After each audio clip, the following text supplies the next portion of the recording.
Guys, Andrew here. Welcome back to Drew Tutorial.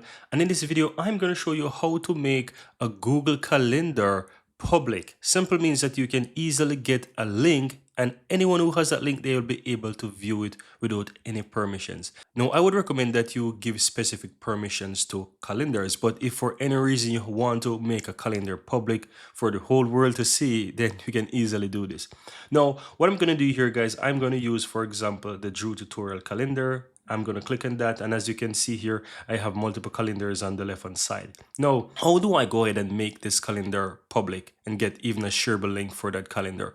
All you have to do is click the settings gear on the upper right hand side, go to settings here, guys, and you want to scroll down to the left hand side and click on that calendar. Now, once you click on that calendar, you'll be taken under to the calendar settings here, and if you scroll down, you will find a section that says access permission for events. Now, if you go ahead and you mark this box that says make available to public, you'll get a warning pop up.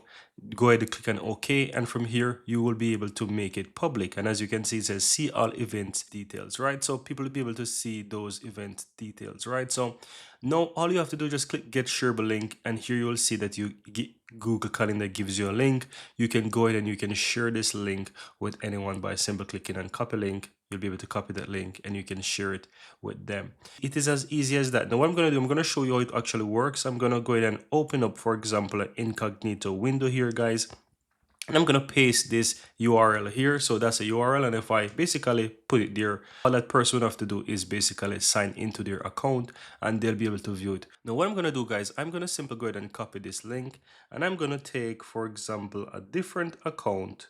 And I'm going to show you how that actually works. So if I go ahead and I paste this link here, you will see I'm under a different account. You will see that I'm able to view that calendar. And that's it, guys. So anyone will be able to view the calendar and they can add the calendar right from here. And as you can see, we can easily view this calendar. And that's it, guys. Very easy and very simple.